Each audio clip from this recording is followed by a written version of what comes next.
Os Estados Unidos são o país mais poderoso do planeta, com a economia mais poderosa do planeta, e um grande fator que traz essa força toda para esse país é o fato deles terem a moeda de reserva internacional, o dólar. E o que isso significa? Significa que o dólar atrai a demanda de diversos bancos centrais e países e empresas ao longo de todo o mundo. Basicamente, a maioria dos ativos são sempre negociados em dólar, a maioria dos contratos são sempre fixados em dólar, e isso ao longo do mundo inteiro. Esse é o maior significado de poder que um país pode ter. Entretanto, o dólar está prestes a perder esse status, e muita gente acha que a China está próxima de chegar nesse nível. Mas e se eu te disser que o mercado de criptomoedas pode ser o sucessor desse trono? Oi pessoal, tudo bom? Seja muito bem-vindo a mais um vídeo aqui do canal da Nova Dax. Meu nome é Arthur, eu gosto bastante de falar sobre criptomoedas e se você gosta também, por favor, não se esqueça de se inscrever aqui no canal, ativa o sininho das notificações, deixa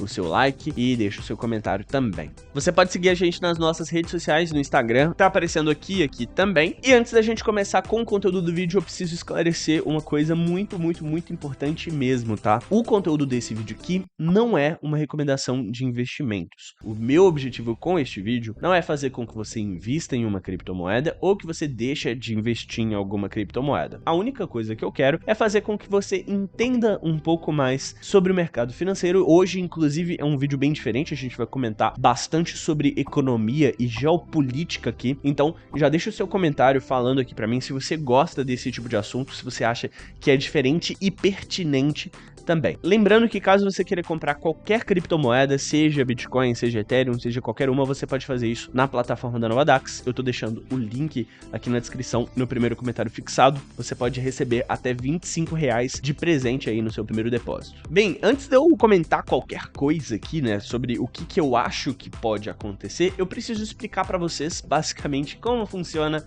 a economia. Economia é basicamente a relação entre as pessoas na divisão de recursos. E a economia existe porque nós vivemos em um mundo em que temos recursos escassos. Não existe infinito de praticamente nada e por causa disso cada um produz o seu. Como nós precisamos de várias coisas diferentes para poder viver, por exemplo, eu nesse momento estou usando uma câmera, um microfone, outro microfone, um computador, um celular, estou usando luzes, estou usando um monte de coisa aqui que eu nunca na minha vida teria o conhecimento de criar. Exatamente por causa disso, eu trabalhei fazendo o que eu sei fazer, que é discutir sobre criptomoedas, e consegui comprar todos esses equipamentos, trocando o meu valor por bens. E o interessante é que essa lógica se aplica tanto ao nível individual, que é quando a gente fala, por exemplo, nas trocas que cada uma das pessoas faz no dia a dia, mas isso também funciona muito bem a nível internacional, quando nós falamos de uma balança comercial de um país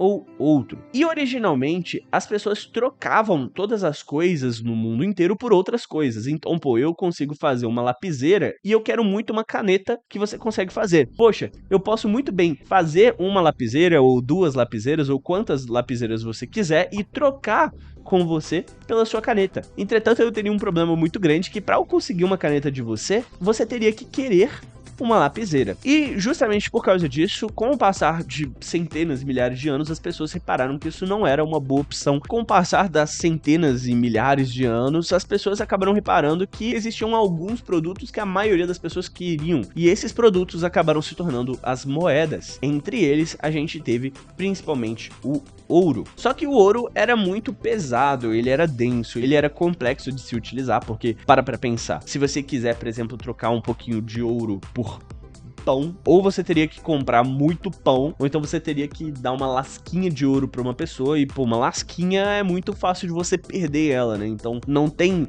um valor muito simples assim. O que você pode fazer é diluir ele entre outros metais e usar como moeda, mas aí acaba tendo vários outros problemas. E o que aconteceu foi que surgiram várias pessoas com cofres ao longo do mundo inteiro que guardavam o dinheiro, o ouro das pessoas e davam em troca. E daí saiu o papel moeda que a gente utiliza hoje. Originalmente, esse papel moeda era nada mais, nada menos do que um recibo que uma pessoa tinha de ouro. Inclusive, se você quisesse, você poderia ir num banco e trocar a sua moeda por ouro de verdade. E esse padrão ouro acabou se perpetuando durante muitos anos mesmo. E quando chegou mais ou menos na Segunda Guerra Mundial, nós tínhamos um problema muito sério. A maioria dos países da Europa estava completamente destruído e com suas economias arrasadas. E adivinha qual que era o país que estava acumulando a maior quantidade de ouro?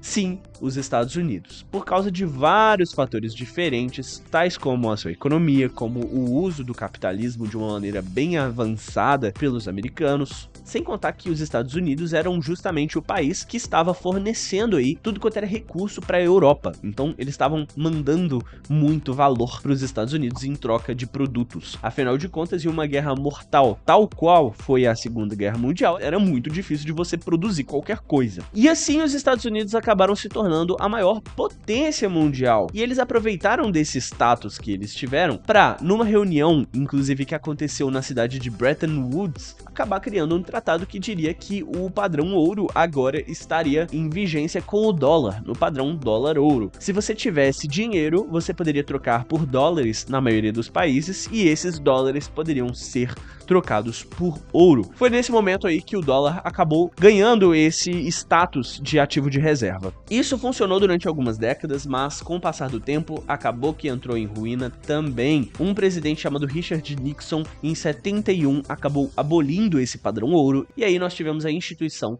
das moedas fiduciárias, que são basicamente o que a gente usa hoje. Uma moeda fiduciária, também conhecida como fiat money, é uma moeda que não tem valor intrínseco e que é utilizada porque existe uma obrigação de utilizá-la. Como a moeda acabou se tornando o bem que todo mundo quer, por causa disso as pessoas realizam trocas por causa dela, e ela também é uma unidade de medida. Poxa, você consegue medir que um iPhone, por exemplo, vale mais ou menos R$4.000, ou seja, o real é uma unidade de medida. Por causa disso, as moedas teriam a capacidade de perder ou ganhar valor. Conforme você vai trocando mais coisas por moeda, mais a moeda tem valor. Conforme você vai trocando menos coisa por moeda, a moeda vai perdendo valor. E o pessoal dos Estados Unidos é muito inteligente. Desde cedo eles perceberam ali que seria um grande problema caso eles perdessem esse status aí do ativo de reserva internacional. E o que eles fizeram foi entrar em um acordo com vários países ao longo do mundo, dizendo que todo o petróleo seria negociado em dólares. E caso você não saiba qual que é o valor do petróleo, é basicamente o commodity mais utilizado na indústria internacionalmente para poder gerar poder. Pô, você faz gasolina e vários outros produtos derivados do petróleo. O petróleo é um ativo de muita importância mesmo. E resumindo a história, desde 44, 46, o dólar tem esse status de ativo internacional de reserva, a moeda com que as pessoas ao longo do mundo todo realizam várias trocas. Só que a economia dos Estados Unidos recentemente tem estado bem em baixa. Os Estados Unidos se enfraqueceram bastante. Eles manipularam de maneira muito louca suas taxas de juros e hoje estão aumentando pra caraca essa taxa de juros de uma maneira bem mais agressiva do que o mercado estava acostumado. Inclusive, o pessoal dos Estados Unidos nega isso, mas por questão de definição, hoje o país está em uma recessão. E enquanto isso tudo tem acontecido com os Estados Unidos, um país tão poderoso ao longo dos últimos anos, a China, um outro país em ascensão, tem tido a sua economia aí cada vez maior. A gente tem visto um crescimento econômico gigantesco da China nas últimas décadas e existe uma especulação muito grande de que essa pode se tornar